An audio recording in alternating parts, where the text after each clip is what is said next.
ये जो 30 से 40 लाख लोग रोज दिन रात ट्रेनिंग कर रहे थे, 2 साल का वेट कर रहे थे कि ओपनिंग आएगी तो उनकी भर्ती होगी, ये उनके लिए बहुत बड़ा सरप्राइज है। ऐसा कर करके 10 से 15 साल में कम मैन पावर, ज्यादा वेपन और बिना पेंशन वाली आर्मी खड़ी हो जाएगी। इंडिया जहां पे जॉब की इतनी दिक्कत है, वहां 2 साल भी आप अगर कर दोगे तो लाखों में फॉर्म भरे जाएंगे। लेकिन इसे जॉब देना नहीं कहते हैं, फिर इसे मजबूरी का फायदा उठाना कहते हैं। आप बताओ, आप भेज दोगे अपने बच्चे को या फिर अपने छोटे भाई को 20 से 21 लाख रुपए के लिए गोली खाने के लिए? और जब ये लोग 4 साल के बाद इंटरव्यू में बैठेंगे तो सबसे पहला क्वेश्चन वही टिपिकल कॉर्पोरेट वाला ही होगा इनसे कि आप वहां पर रिजेक्ट किस वजह से हुए, क्यों आप 25% में नहीं पहुंच पाए। देखिए, अगर किसी को आर्म फोर्सेस में जाना होता है तो उसके लिए 2 तरीके हैं। पहला है परमानेंट कमीशन और दूसरा है शॉर्ट सर्विस कमीशन, SSC। अब ये परमानेंट कमीशन क्या होता है? देखिए, आर्मी के अंदर हर विंग की अलग अलग एज होती है। किसी विंग के अंदर यंग लोगों की जरूरत होती है तो वहां 40 साल तक की सर्विसेज होती है, किसी विंग में 50 साल की जरूरत होती है। तो ऐसे करके हर विंग की अलग अलग एज होती है। परमानेंट कमीशन में अगर आप जाते हो तो जिस विंग में आप जाते हो उस पर्टिकुलर विंग की डिसाइडेड एज तक आपको जॉब करनी होगी। उसके बाद आप रिटायर हो गए और उसके बाद आपको एक एक्स सर्विसमैन के बेनिफिट मिलेंगे, जैसे कि पेंशन, ग्रेजुटी वगैरह। वहीं अगर SSC शॉर्ट सर्विस कमीशन में आपका होता है तो वहां पे आपको 10 साल तक जॉब करनी होगी, कुछ केसेस में एक्सटेंड होकर 14 साल तक हो जाती है। उसके बाद आप रिटायर हो जाओगे, लेकिन आपको कोई पेंशन वगैरह नहीं मिलेगी। देखिए, ये तो बात हो गई परमानेंट और शॉर्ट सर्विस कमीशन की, जिसको हमने बेनिफिट और रिटायरमेंट के बेसिस पे बांट दिया। आर्म फोर्सेस के अंदर आप किस रैंक पे जाओगे, इसके भी 2 लेवल होते हैं। एक तो आप ऑफिसर रैंक पे एंट्री करते हो, जैसे लेफ्टिनेंट वगैरह। दूसरी एंट्री होती है जवान या फिर सिपाही की लेवल पे। इसके बाद आपके एक्सपीरियंसेस और एक्सपर्टीज के बेसिस पे आपका प्रमोशन होता है। तो देखिए, ये जो नई पॉलिसी आई है, इसमें एक तरह से आप ये समझ लीजिए कि permanent commission, short service commission के साथ साथ एक चीज और जुड़ गई है, अग्निपथ। तो इससे पहले कि हम डिस्कस करें कि अग्निपथ है क्या चीज, एक चीज आप समझ लीजिए। जैसे मैंने आपको बताया कि 2 लेवल पे एंट्री होती है आर्म फोर्सेस के अंदर, एक ऑफिसर रैंक पे, दूसरी जवान या फिर सिपाही के लेवल पे। तो जो ऑफिसर रैंक की भर्ती होती थी वो जैसे पहले हो रही थी बिल्कुल वैसे ही होती रहेगी, उसमें कोई चेंजेस नहीं है। तो ये जो सारा डिस्कशन चलेगा, ये चलेगा जवान यानी कि जो सैनिक लेवल पे है उनके ऊपर चलेगा। ये जो अग्निपथ स्कीम भी आई है, ये सिर्फ सैनिकों यानी कि जो जवान है उनकी भर्ती के लिए आई है। अग्निपथ स्कीम का ऑफिसर रैंक की एंट्री से कोई लेना देना नहीं है, वो जैसे पहले चल रही थी वो वैसे ही चलती रहेगी। अब इसमें कुछ लोगों को ये भी लग रहा है कि पहले जो भर्ती चल रही थी वो एज इट इज चलती रहेगी, उसके साथ साथ में ये एक और स्कीम आ गई है, अग्निपथ। तो देखिए, ऐसा बिल्कुल नहीं है। इंडियन एक्सप्रेस का एक आर्टिकल है, एक बार आप पढ़ लीजिएगा, इसमें क्लियरली मेंशन है कि ऑप्शनल नहीं है। अब अगर किसी को सैनिक लेवल, इस चीज पे ध्यान रखिएगा, सैनिक लेवल, ऑफिसर रैंक की बात नहीं कर रहा हूं मैं, सैनिक लेवल पे अगर किसी को फौज में जाना है तो उसको सिर्फ और सिर्फ एक ही तरीके से एंट्री मिलेगी, वो है अग्निपथ। अब इससे पहले कि अग्निपथ क्यों है, लोग क्यों इससे नाराज हैं, ये गलत है, सही है, ये डिस्कस करें, पहले ये देख लेते हैं कि अग्निपथ स्कीम है क्या। देखिए, जिसकी भी एज 17.5 से 21 साल के बीच में है और वो 10th या 12th पास है, वो इस अग्निपथ स्कीम में अप्लाई कर सकता है। और इसमें सेम वही रिक्रूटमेंट प्रोसेस फॉलो होगा जो इससे पहले होता था। सेम वही फिजिकल, मेडिकल, एग्जाम, एक एक चीज सेम होगी रिक्रूटमेंट प्रोसेस में, कुछ भी चेंज नहीं होगा। जैसे पहले अवार्ड्स और रिवॉर्ड्स मिलते थे, परमवीर चक्र वगैरह, एक एक चीज सेम रहेगी। अभी फीमेल्स के लिए ओपनिंग नहीं है, लेकिन बोला गया है कि आगे चल के ओपनिंग हो जाएगी फीमेल्स के लिए भी। आज से 90 दिन बाद रिक्रूटमेंट स्टार्ट हो जाएगा, जिसमें 46,000 जवानों को भर्ती किया जाएगा। पहले जो सैलरी मिलती थी उससे ज्यादा सैलरी मिलेगी। इससे पहले जो सैलरी मिलती थी वो शुरू के 4 साल 21,700 मिलती थी, लेकिन अग्निपथ स्कीम में हर साल बढ़ेगी। पहले साल में 30,000, दूसरे साल में 33,000, तीसरे साल में 36,500 और चौथे साल में 40,000 मिलेगी। ये जो सैलरी है, ये अग्निवीरों को इन हैंड सैलरी कम मिलेगी, क्योंकि इस सैलरी में जो 30% है वो अग्निवीर फंड में जाएगा और इतने ही पैसे गवर्नमेंट भी अग्निवीर फंड में जमा करेगी।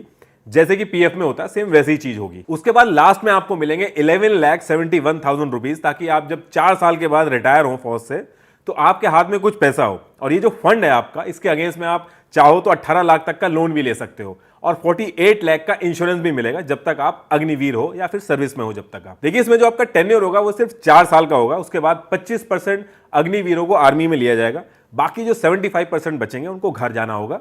इस पूरे 4 साल में 3 साल स्किल बेस्ड बैचलर डिग्री का भी अरेंजमेंट किया गया है। इसमें आर्मी, नेवी और एयरफोर्स का इग्नू के साथ एक MOU साइन होगा, जिसमें अग्निवीर बैचलर डिग्री के लिए एनरोल कर सकेंगे।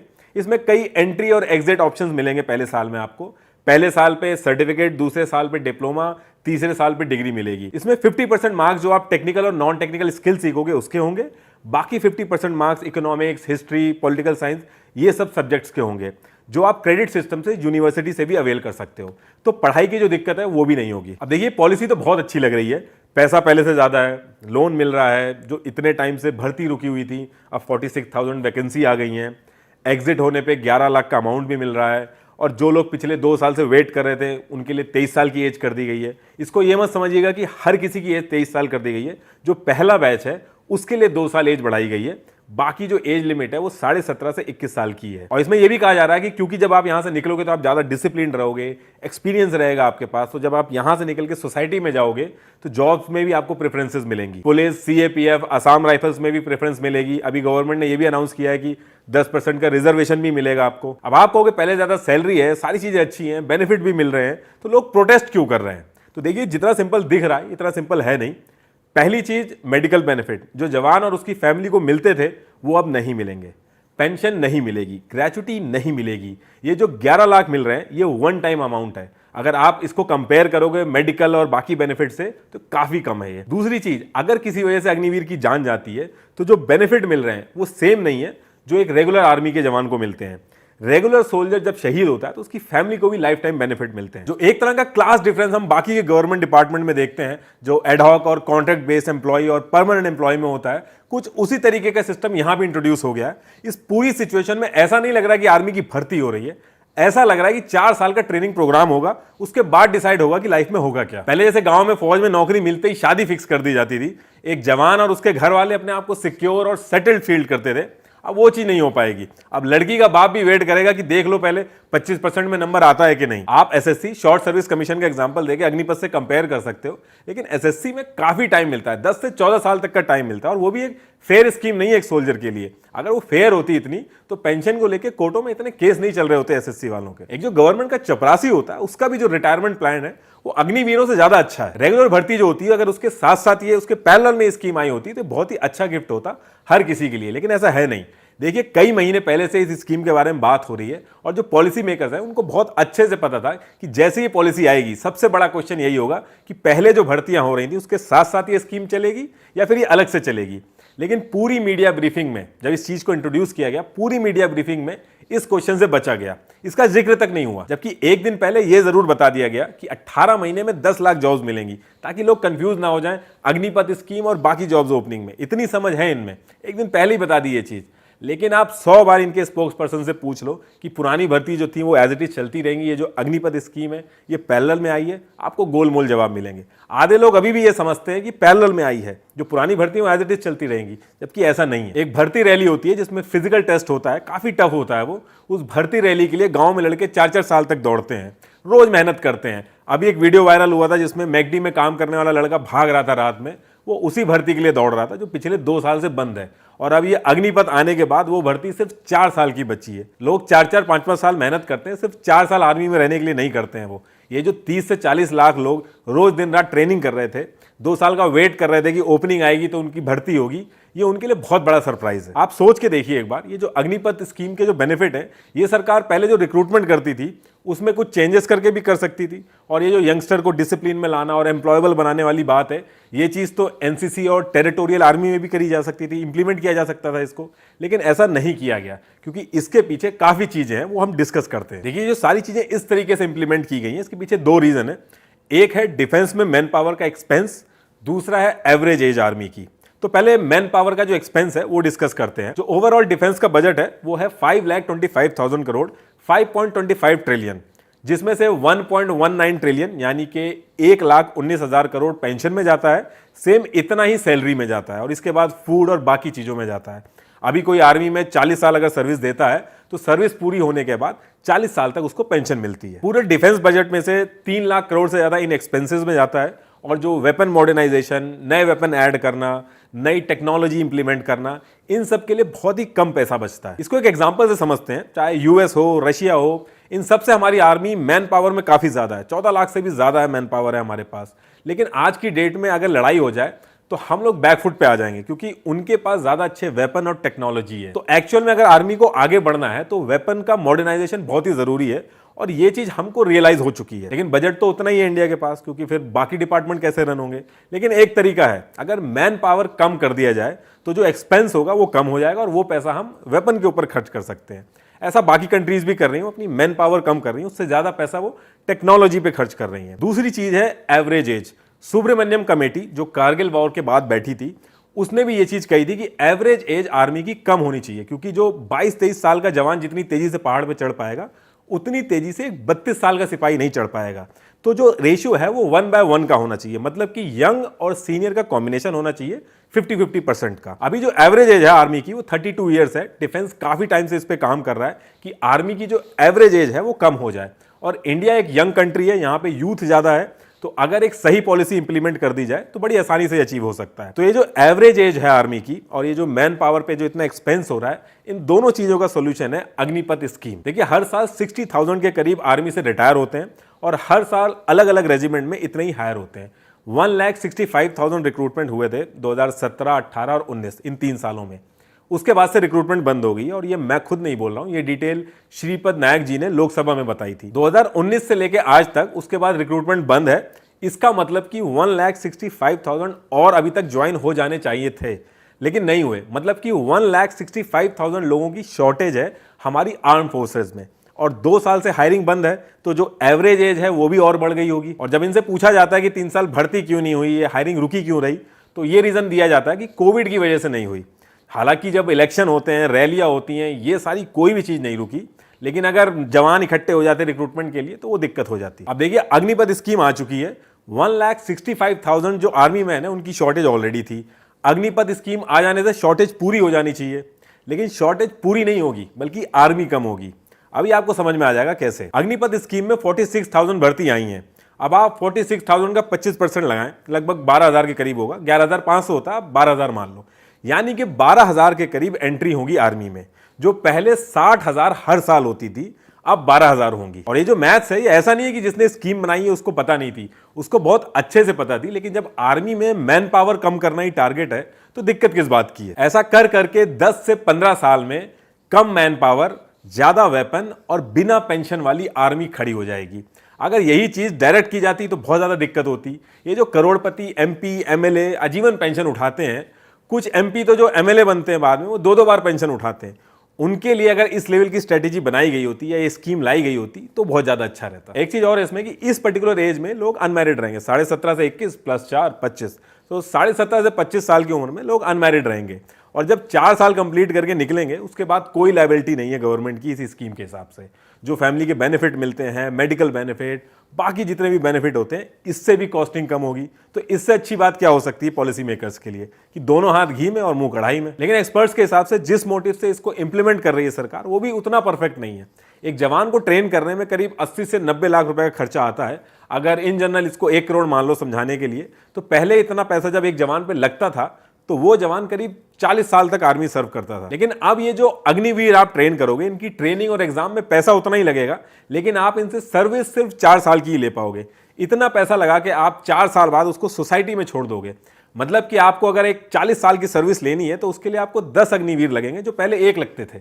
तो देखा जाए तो ये भी एक नुकसान है। देखिए, जो स्कीम है ये अभी भी एक अच्छी स्कीम बन सकती है। इसमें बस आपको इतना करना है कि इतना पैसा लगा के जो आपने जवान ट्रेन किए हैं, इनको 4 साल बाद सोसाइटी में छोड़ने की बजाय कहीं पे आप यूज कर लो इनको। आप इनको CAPF, BSF, ITBP में यूज कर लो, कोई बुरा नहीं मानेगा। सब आपके इस फैसले को वेलकम करेंगे और आपका भी मोटिव पूरा हो जाएगा और लोग भी खुश हो जाएंगे। देखिए, गवर्नमेंट के इंटेंशन पे डाउट नहीं है। ऐसा नहीं है कि गवर्नमेंट कोई साजिश कर रही है।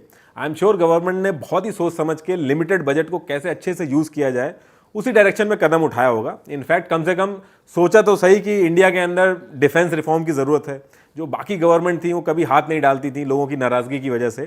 कम से कम इस गवर्नमेंट ने ये कदम तो उठाया, लेकिन ये आपको मानना पड़ेगा कि एग्जीक्यूशन में इशू है, इसीलिए लोग इतना सवाल उठा रहे हैं। बस इन 4 साल के बाद जो आप इनको सोसाइटी में छोड़ रहे हैं, इसके बाद इनको आप कहीं यूटिलाइज कर लीजिए, तो भी लोग आपके एफर्ट्स को अप्रिशिएट करेंगे। ये जो एक पैटर्न है ना कि कोई अच्छी स्कीम दिखी उसको तुरंत लागू कर दो बिना कोई पायलट प्रोजेक्ट के, ये गलत है। असल बात यह है कि इसमें और डिस्कशन और सोच और विचार की जरूरत थी। आप कह रहे हो कि बहुत ही सोच समझ के डिसीजन लिया गया, लोगों से पूछ के ये फैसले लिए गए, लेकिन अगर ऐसा होता तो 4-5 दिन के अंदर 2-2 बार चेंजेस नहीं होते, कभी एज को लेके, कभी 10% रिजर्वेशन को लेके। अगर आर्मी, नेवी, एयरफोर्स, इनके जो हेड हैं, इनकी बात अगर आप अलग रख दो, तो उनके नीचे आप देखोगे, आप नोटिस करोगे कि जितने भी रिटायर, सर्विंग, मेजर और जनरल्स हैं, सब कह रहे हैं कि इसमें इंप्रूवमेंट की जरूरत है। मेजर जनरल जीडी बख्शी जी, मेजर गौरव आर्य सर, ये सब थ्रू आउट आपकी पॉलिसी को सपोर्ट करते आए, लेकिन इनके आप ट्वीट उठा के देखोगे ये सब कह रहे हैं कि इंप्रूवमेंट की जरूरत है। और इन सबको भी अगर आप छोड़ दो, जनरल वीके सिंह, इनसे कई बार पूछा गया, इन्होंने बोला कि पॉलिसी बनते टाइम ये इन्वॉल्व नहीं थे, जबकि इतने एक्सपीरियंस हैं, एक दो फायदे तो ऐसे ही चलते फिरते गिनवा सकते थे, लेकिन इन्होंने नहीं गिनवाया, क्योंकि फौजी भले ही नेता बन जाए लेकिन वो फौज के फायदे और नुकसान बहुत ही अच्छे से समझता है। देखिए, मीडिया में कई लोग हैं इस चीज को बोल रहे हैं कि 21 से 22 लाख तक मिल रहे हैं 4 साल के अंदर, और क्या चाहिए, फिर इस पैसे को कॉर्पोरेट जॉब से कंपेयर कर रहे हैं। देखिए, आर्मी को एक कॉर्पोरेट जॉब से कंपेयर करना बहुत ही गलत चीज है। आर्मी इंसान इसलिए ज्वाइन करता है क्योंकि एक जज्बे की बात होती है, वो अपनी जान हथेली पे लेके देश की सेवा करने निकलता है। ये कोई मजाक की बात नहीं है। आप बताओ, आप भेज दोगे अपने बच्चे को या फिर अपने छोटे भाई को 20 से 21 लाख रुपए के लिए गोली खाने के लिए? आप नहीं भेजोगे। जब एक जवान अपनी जान हाथ में लेके देश की सेवा करने निकलता है तो उसको बस इतना ही चाहिए कि उसकी फैमिली सिक्योर रहे, जो बेनिफिट है उसकी फैमिली को मिल जाए। उसको 4 साल के बाद अगर प्रोग्रामिंग सीख के कॉर्पोरेट में जॉब ही करनी होगी तो वो शुरू से ही प्रोग्रामिंग की ट्रेनिंग लेगा। वो क्यों इतना सब कुछ करेगा? 4 साल बाद अगर किसी जवान को अपना बंदोबस्त देखना होगा तो आप उससे उस लेवल की मोटिवेशन एक्सपेक्ट नहीं कर सकते जो एक रेगुलर जवान में होती है। आर्मी में बॉन्डिंग बहुत ही इंपॉर्टेंट चीज होती है। चौथे साल में वो अपने बैचमेट को एक कंपटीशन समझेगा कि 25% में मेरा ही नंबर आ जाए। एक फुल्ली ट्रेंड जो कॉम्बैट रेडी सोल्जर्स होते हैं उनको 7 से 8 साल लग जाते हैं। आप 4 साल की ट्रेनिंग देके S-400 ऑपरेट नहीं करवा पाओगे उनसे। हालांकि लोग अभी भी फॉर्म भरेंगे, एग्जाम देने जाएंगे, हर किसी को ये चीज पता है, तभी ये स्कीम आई है कि इंडिया जहां पे जॉब की इतनी दिक्कत है वहां 2 साल भी आप अगर कर दोगे तो लाखों में फॉर्म भरे जाएंगे। लेकिन इसे जॉब देना नहीं कहते हैं, फिर इसे मजबूरी का फायदा उठाना कहते हैं। आप कह रहे हो कि यहां से 4 साल के बाद जब वो निकलेगा तो बहुत ही डिसिप्लिन्ड होगा, उसके रिज्यूमे में वेट होगा। देखिए, आज से पहले जितने भी एसएससी से रिटायर होकर निकले हैं उनको कहां जॉब मिली है और कितनी जॉब मिल गई है। अपने आसपास आप देखेंगे तो वो बैंक में सिक्योरिटी गार्ड लगे हुए हैं, किसी कंपनी में गार्ड बने हुए हैं। चलो, इसके काउंटर में आप ये भी कह सकते हो कि एसएससी के कंपैरेटिवली अग्निवीर और ज्यादा यंग होंगे, इनके पास ज्यादा टाइम होगा दोबारा अपनी लाइफ शुरू करने के लिए। देखिए, कॉर्पोरेट वर्ल्ड में अगर डिसिप्लिन से जॉब मिलती तो जो ये रिटायर एसएससी के जवान हैं इनको बैंक के बाहर एज अ गार्ड नहीं खड़ा होना पड़ता। जॉब मिलती है स्किल के बेसिस पे। चलो 15% में टेक्निकल मान लूँ, अगर उसके बाद भी 80 से 85% जो 4 साल के बाद निकलेंगे वो डॉटनेट और जावा की स्किल सीख के नहीं निकलेंगे। ये लोग वेपन चलाने में माहिर होंगे। और जब ये लोग 4 साल के बाद इंटरव्यू में बैठेंगे तो सबसे पहला क्वेश्चन वही टिपिकल कॉर्पोरेट वाला ही होगा इनसे कि आप वहां पर रिजेक्ट किस वजह से हुए, क्यों आप 25% में नहीं पहुंच पाए। कुछ लोग ये भी कह रहे हैं कि 30 से 40 हजार जो अग्निवीर हैं वेपन में ट्रेंड होंगे, जब चौथे साल में रिजेक्ट होकर सोसाइटी में वापस आएंगे तो गलत एक्टिविटी करेंगे। देखिए, ऐसा बिल्कुल नहीं है। कोई भी आदमी अगर एक दिन के लिए भी आर्मी की ट्रेनिंग में जाता है या आर्मी में जाने की भी सोचता है तो कभी ऐसा काम नहीं कर सकता। ये सब बेकार की बात है। देखिए, लास्ट में एक चीज और कहना चाहूंगा, ये जो लोग दंगे कर रहे हैं, ट्रेन जला रहे हैं, पब्लिक प्रॉपर्टी का नुकसान कर रहे हैं, ये वही लोग हैं जिनका कभी जिंदगी में आर्मी में नहीं हो पाएगा, क्योंकि तैयारी तो इन लोगों ने कुछ करी नहीं थी, बस ये स्कीम का नाम सुना और दंगे करने आ गए। जिन लोगों में देश के लिए जज्बा है, जिन्होंने सच में मेहनत करी एग्जाम के लिए, वो देश की प्रॉपर्टी को कभी नुकसान नहीं पहुंचा सकते। अभी भी इस अग्निपथ के एग्जाम के लिए वो लोग जाएंगे और एग्जाम देंगे और निकालेंगे भी। 4 साल की जगह आप 2 साल भी कर दोगे तो भी वो लोग जाके एग्जाम देके आएंगे। और लॉजिकली भी आप सोचो, ये जो ट्रेन आप जला रहे हो, ये जो पब्लिक प्रॉपर्टी आप जो डैमेज कर रहे हो, ये कोई नेता अपने घर से पूरा नहीं करेगा। ये जो नुकसान हो रहा है ये आपका और हमारा ही हो रहा है। देखिए, कोई भी अथॉरिटी हो उसको डर लगता है पीसफुल प्रोटेस्ट से। जब आप कोई वॉयलेंस करते हो या फिर पब्लिक प्रॉपर्टी को डैमेज करते हो, ये एक मौका मिल जाता है अथॉरिटी को सबको एक तराजू में तोल के मारने का और पीटने का। कहीं भी भीड़ इकट्ठी हो उसको मार के भगा दो। देखिए, पीसफुल तरीके से आप अपनी बात रखो। अगर पीसफुल तरीके से आप अपनी बात रख रहे हो, आपके साथ कुछ गलत हो रहा है तो अपोजिशन बाहें फैला के आपका इंतजार कर रहा है। आप उनसे जाइए, उनको अपनी शिकायत करिए, वो आपकी मदद करेंगे। अपोजिशन के पास वैसे ही साल 6 महीने में 1-2 मौके आते हैं, उनकी पावर का यूज करिए और पीसफुली अपनी बात रखिए।